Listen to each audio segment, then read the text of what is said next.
เลยครับบ่าวต่อจวจังหวัดลำพูนเจอพายุก็เลยได้หลากร้อนมาส่งครับแต่เราเข็นยกลงเจอพายุฝนครับเหมือนไม่อีกแล้ว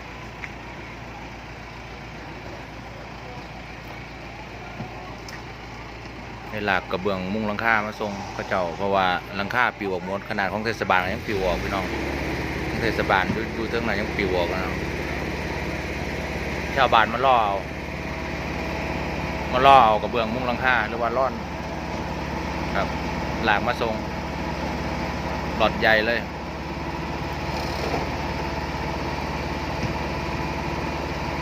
ชาวบ้านมันเป็นหลังคาพายุพัดนี้หมดแล้ว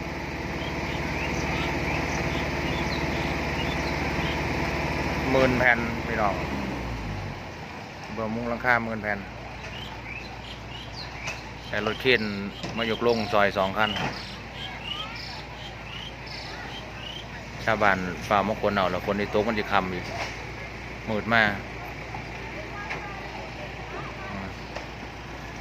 ไปเบื้องบรรยากาศเสาไฟฟ้าลมข้างหน้าเพราะว่าถนนก็โดนตัดได้อ้อมมา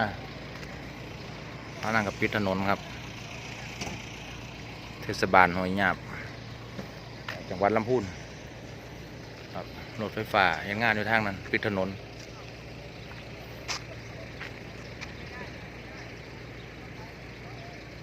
ปิดถนนเลยครับ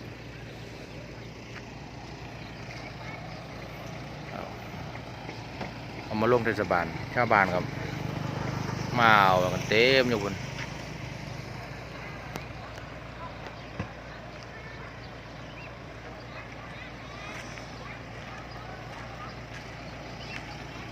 ขับรถบ่าวตดกระวอหลางมาส่งบ่าวติดหลางมาส่ง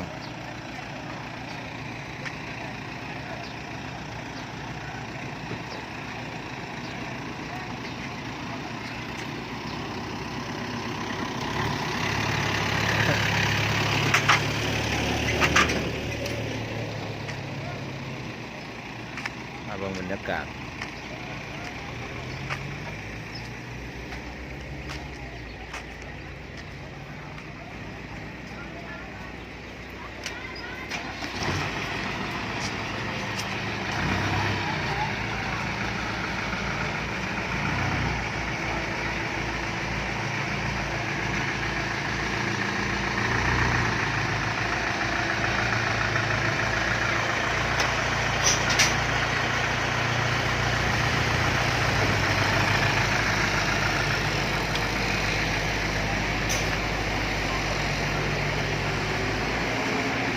เทศบาลครับ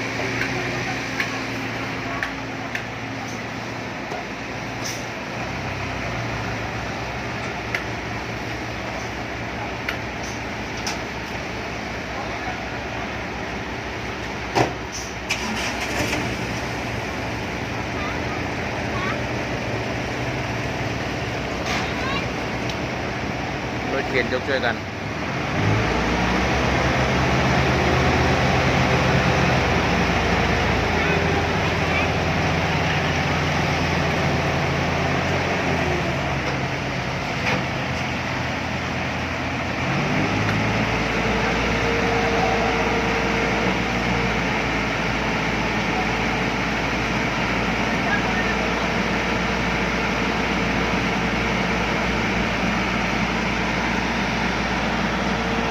ชาวบ้านต่างมาแย่งกันเนาะต่างคนต่างอยากได้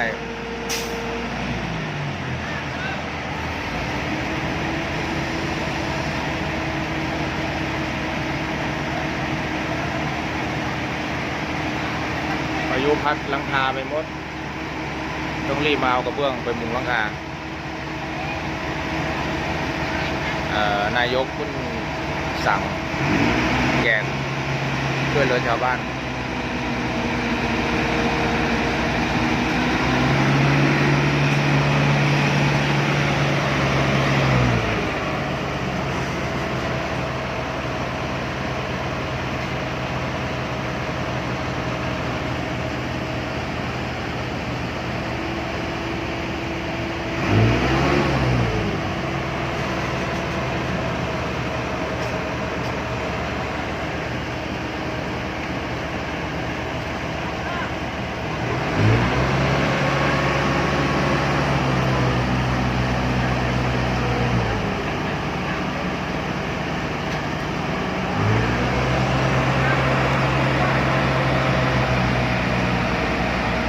เหลืออยู่3 พาเลท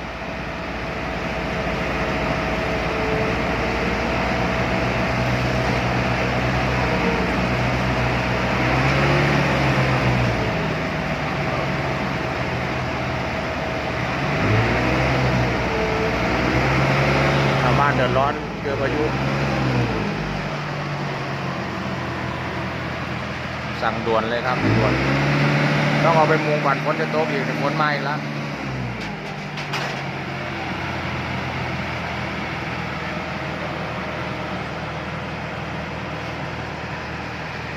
รถมาจอดรอ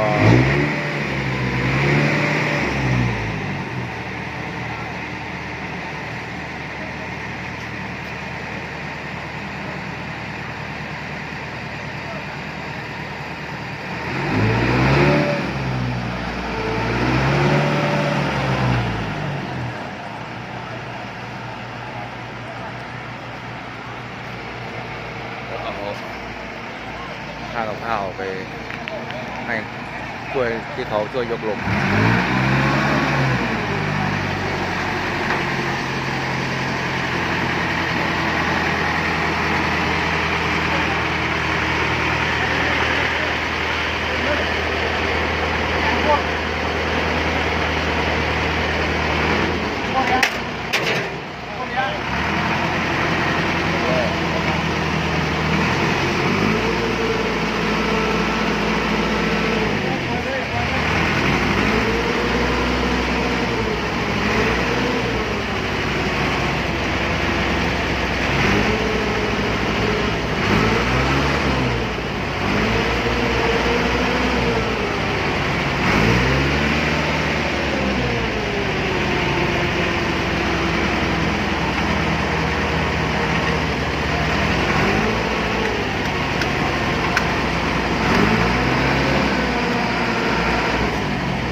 เรือข้าวกับเนี่ยแบ่งกันนะ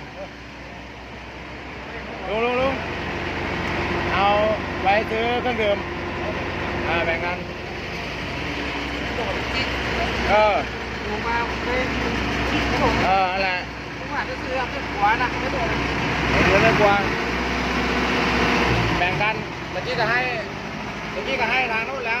แบ่งกันค่าเครื่องดื่มไม่อย่างถ้ายกถ้วยก็ได้หมด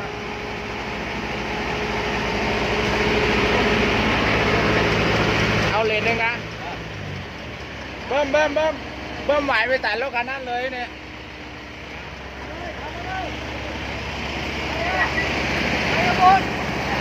อันนี้ต้องการก่อนได้จะถอย300แหละ330เลนหนึ่งนะ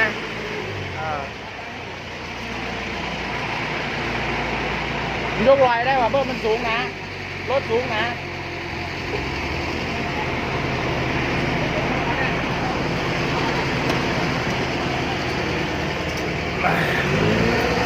ยังถอยรถออก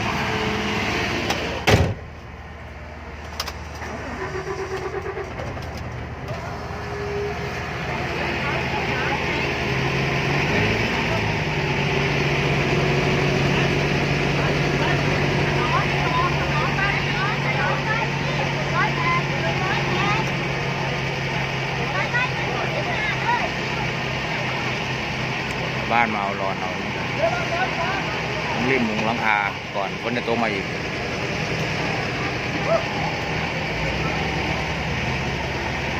เราก็จะรอเจอกันที่หน้าครับผม